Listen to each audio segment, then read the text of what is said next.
Session of GST registration. So yes, हमने last session में देख लिया कि जीएसटी रजिस्ट्रेशन के लिए आपको कौन कौन से डॉक्यूमेंट रेडी रखने हैं, राइट। मगर जीएसटी रजिस्ट्रेशन किसको अप्लाई करना है, सो वो मैं आपको बताऊंगी कि जीएसटी रजिस्ट्रेशन सबसे पहले तो जो 40 लाख से अबव जिसका टर्नओवर जा रहा है वो लोग को अप्लाई करना है, राइट। और there is some compulsory registration also कि सपोज आप मान लीजिए कि आप नॉन रेसिडेंट है, देन टीडीएस आपको लग रहा है या तो टीसीएस का आपको प्रोविजंस लग रहा है, so then also you can directly go with the GST registration. तभी भी आपको डायरेक्टली करना है irrespective of your turnover, right.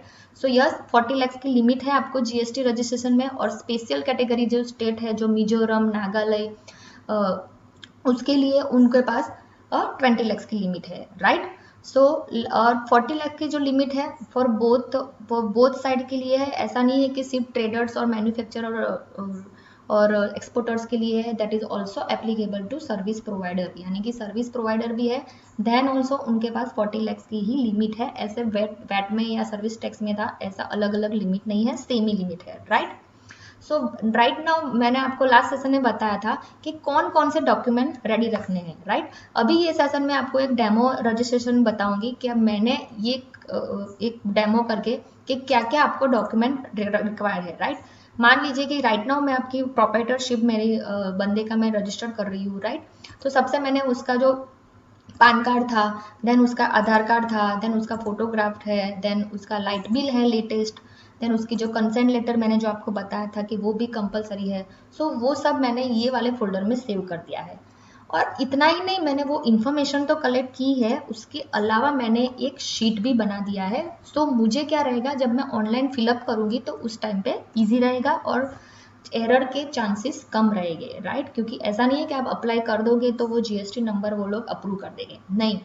Jurisdiction officer जो होगा वो पूरी आपकी एप्लीकेशन वो वॉच आउट करेगा, विद इन 4-5 डेज वो जाके आपको रिप्लाई करेगा कि that you are your GST will be approved और नॉट, और वो रिजेक्ट भी हो सकता है और रिसबमिशन में भी आ सकता है, राइट। सो यहाँ पे देखिए मैंने कौन कौन सी डिटेल्स यहाँ पे ऑलरेडी वर्ड में मैंने कॉपी करके रख दी है, राइट। सबसे पहले मैंने यहाँ पे पान नंबर है, पान नंबर के हिसाब से उनका जो नाम है, first name, middle name and surname, ऐसे करके मैंने रख दिया है। फिर सेम वे फादर्स में भी first name, middle name and surname वो भी यहाँ पे डाल दिया है। देन उसका पान नंबर क्या है, देन यहाँ पे देखिए उनका पान नंबर के हिसाब से ही मैंने सब डाला है, राइट। सो ये उनका पान नंबर है, राइट। और उसके जो यहाँ पे जो ये फर्स्ट नेम है, ये मिडल नेम है, ये सरनेम है, तो वो भी यहाँ पे डाल दिया है। और उनका जो डेट ऑफ बर्थ है वो है 01/06/1983, राइट। सो ये उनका डेट ऑफ बर्थ भी हो गया, राइट। सो अब तो क्या होगा कि बार बार मुझे डॉक्यूमेंट जाने की जरूरत नहीं पड़ेगी। देन उनका ट्रेड नेम, जो मतलब ये प्रोप्राइटरशिप है तो उनका ट्रेड नेम ये वाला है। उनका मैंने उनका मोबाइल नंबर और ईमेल आईडी मैंने ले लिया है। आधार कार्ड नंबर उनका ये है। देन उनका जो रेसिडेंस एड्रेस है ये वाले बंदे का, मतलब प्रमोटर का, यानी कि पार्टनर्स का, अगर सबके सब आप पार्टनर्स का मतलब फर्म का आप अप्लाई कर रहे हो तो सारे के सारे पार्टनर्स का आपको अलग अलग से ये सारी डिटेल्स लेनी है, राइट। ये सिर्फ प्रोप्राइटर है इसलिए मैंने सिर्फ यही बंदे की ली है। अगर आपके पास पार्टनर है और 3 पार्टनर है तो यही वाला जो रो है आपको 3 बनाने पड़ेंगे, राइट। सो ये हो गया हमारे प्रमोटर्स और डायरेक्टर और पार्टनर्स की डिटेल, राइट। देन नेक्स्ट हम करेंगे प्रिंसिपल प्लेस ऑफ बिजनेस का प्रूफ, मतलब कि वो जो प्रिंसिपल जो जहाँ पे वो बिजनेस करने वाले हैं वो एड्रेस कौन सा है, राइट। वो कौन सा स्टेट लग रहा है, राइट। जो यहाँ पे उसका address as per the light bill मैंने लिख दिया है। अगर वो भले ही बोले कि उनका रोड ये है कि उनका नियरेस्ट लैंडमार्क ये है, मगर आपको यहाँ पे mention as per the electricity bill ही आपको मेंशन करना है। अदरवाइज हमारे प्रैक्टिस में तो यही रहता है कि हम लोग कुछ भी लिख देते हैं, एक्स्ट्रा इन्फॉर्मेशन डालते हैं तो वो लोग रिजेक्ट कर देते हैं कि you should specify with the as per the light bill. तो एज पर लाइट बिल इतना ही लिखा है, भले ही उनके पास एक्स्ट्रा इन्फॉर्मेशन थी कि राधा कृष्ण अपार्टमेंट में उनका कुछ 1306 ऐसा करके है, मगर लाइट बिल में जो एग्जैक्टली वो लिख रहा है, मैं आपको लाइट बिल दिखा देती हूँ। ये रहा उनका लाइट बिल, देखिए लाइट बिल में सिर्फ इतना ही लिखा है 1306 और उनका पिन कोड, राइट। सो उस हिसाब से मैंने अभी यहाँ पे लिख दिया है, राइट। लाइट बिल में वही वाला पिन कोड था क्या? ऑलवेज नोट डाउन के पिन कोड गलत नहीं होना चाहिए। 416612 विच इज वेरी करेक्ट या 416612 या। Then yes, very important thing, सारे आप कुछ भी कर लो, कोई बंदा ये आपको ये नहीं बता पाएगा कि आपको जुरिडिक्शन कैसे सिलेक्ट करना है। यस, आपको जीएसटी रजिस्ट्रेशन अप्लाई करने का तो बहुत इजी है, जस्ट लाइक अ फेसबुक अकाउंट, उसमें कोई ज़्यादा रॉकेट साइंस नहीं है। मगर jurisdiction is very important. How can you decide your jurisdiction, आप कौन से जुरिडिक्शन में आ रहे हो, कौन से गवर्नमेंट के डिपार्टमेंट के अंडर कौन सा कमिश्नर लग रहा है, कौन सी रेंज में आ रहे हो, कौन से डिवीजन में फॉल कर रहे हो। सो वो सब भी आपको डिसाइड करना बहुत जरूरी है, वो भी आपको पहले ही ढूंढ के रखना है, राइट। तो सबसे पहले हम उसके लिए जाएंगे, मैं आपको वेबसाइट बताती हूँ, वहाँ से आप जुरिडिक्शन फाइंड आउट कर सकते हैं। वो वेबसाइट है cbic-gst.gov.in। वहाँ पे जाके आप नो योर जुरिडिक्शन में जाएंगे, सर्विसेज में नो योर जुरिडिक्शन। तो जैसे ही आप वहाँ पे जाएंगे ये वाला बटन ओपन हो जाएगा, right. Then you can just directly go with the आपका कौन सा स्टेट है। सो मेरे वाले केस में ये क्लाइंट का स्टेट है महाराष्ट्र। कहाँ गया महाराष्ट्र, या ये रहा। तो जैसे ही महाराष्ट्र में सिलेक्ट करी हूँ, so please keep in mind कि इसमें 3 ही जोन दिखा रहे हैं, राइट। सो अगर आपका बॉम्बे बेस है तो बॉम्बे बेस, नागपुर है तो नागपुर, आपको सब पे जाके देखना पड़ेगा। अगर आपका कोई विलेज है तो भी आपको सब में जाके देखना पड़ेगा कि आपका विलेज जो है कौन से जोन में आ रहा है, राइट। जैसे मैंने यहाँ पे देखा कि मेरा जो स्टेट है, मेरे जो क्लाइंट है उसका कुछ पुणे में आ रहा है। अभी उसको भी नहीं पता कि वो पुणे में आ रहा है, वो बोल रहा था मेरे कि नियरेस्ट मेरा नागपुर पड़ रहा है, मगर एक्चुअली में उसका जो जुरिडिक्शन है जो एज पर द जीएसटी वो पुणे में आ रहा है। जो मैं पुणे जब सिलेक्ट किया तो वो पूछ रहा है कौन सा कमिश्नर, तो वो आपका नहीं, गोवा भी हो सकता है, पुणे 1 पुणे 2। तो आप सारे टैब में जाके आपको देखना पड़ेगा कि उसका जो पिन कोड है उस हिसाब से आपको डिसाइड करना पड़ेगा, या तो एग्जैक्ट उनका जो कौन सा रोड है उस हिसाब से भी आप डिसाइड कर सकते हो, वो ईस्ट में है कि वेस्ट में है, उस हिसाब से भी आप अलग से वेरीफाई कर पाएंगे। वो सारी नॉलेज आपको होनी चाहिए, आपको क्लाइंट्स को पूछना पड़ेगा कि वो ईस्ट में आ रहा है कि वेस्ट में आ रहा है, उस हिसाब से भी काफ़ी सारे जोन आइडेंटिफाई हो चुके हैं, राइट। सो ये क्लास में आपने देखा होंगे कि ये कोल्हापुर में जैसे मैं क्लिक करती हूँ, सो वहाँ पे भी काफ़ी सारे डिवीज़न है। सो वो यहाँ पे कोल्हापुर डिवीज़न में अच्छी बात ये है कि उन्होंने बाइफर्केशन पिन कोड वाइज दिया है, राइट। सो यहाँ पे मैं देखूंगी कि मेरे क्लाइंट का पिन कोड कौन सा था, 416612। सो अगेन मैं जाऊंगी, सो यस यहाँ पे है, या देखो 416608 to 416616, मतलब कि यहाँ पे ही फॉल हो रहा है, राइट।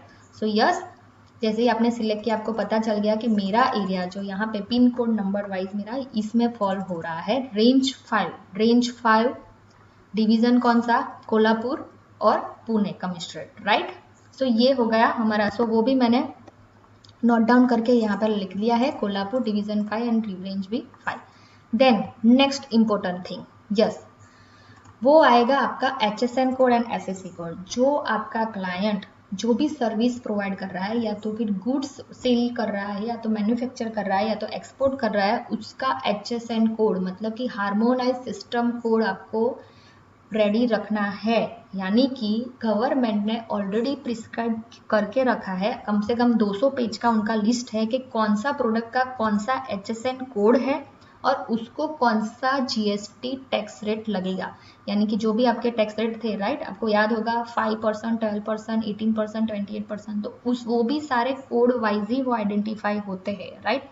तो आपके क्लाइंट का कौन से कोड में फॉल हो रहा है वो भी आपको रेडी रखने के लिए बहुत जरूरी है, क्योंकि आपके पास ऑलरेडी उनके पास बिजनेस इंफॉर्मेशन होगी आपके पास, तो ही आप डिसाइड कर पाएंगे। सो पूछो क्लाइंट को कि वो कौन से गुड्स बेचना चाहता है, कौन से टाइप का है, क्योंकि केमिकल, सपोज एक मेरा क्लाइंट है केमिकल, सो केमिकल का जब मैं लिस्ट देखती हूँ तो कम से कम उसमें भी 2000 केमिकल है, तो कौन सा वाला केमिकल। सो शायद आपको क्लाइंट ज़्यादा बेहतर तरीके से बता पाएगा, और वो भी शायद कन्फ्यूज हो तो आप भी ठीक तरीके से गाइड भी कर सकते हैं। सो यस, मेरे वाले केस में जो भी मेरे क्लाइंट के जो फॉल हो रहे थे वो ऑलरेडी मैंने यहाँ पर लिस्ट डाउन कर दिए है, मगर वो आप कहाँ से देख सकते हो, तो उसके लिए मैं वेबसाइट बताती हूँ। वो भी सेम ही वेबसाइट है, cbic-gst.gov.in, और गुड्स एंड सर्विसेज के केस में आप जाके देख सकते हो, राइट। ये रहा सर्विसेज और जीएसटी रेट। सो जैसे ही आप ये ओपन करेंगे तो आपके पास गुड्स एंड सर्विस ऐसे दो करके, मतलब गुड्स में होगा तो HSN कोड और सर्विस में होगा तो SAC code, service accounting code, right. तो ये देखिए आपका चैप्टर वाइज ओपन हो चुका है। सपोज ये 9954 है तो उनके केस में देखो कमर्शियल प्लेटफॉर्म अपार्टमेंट्स जो है उस केस में 7.5% लगता है, मतलब 3.75 SGST और 3.75 CGST, राइट। तो उसी हिसाब से सपोज देखो मैंने यहाँ पे टैंक, ये वाला जो मेरा क्लाइंट है वो टैंक प्रोड्यूस करता है।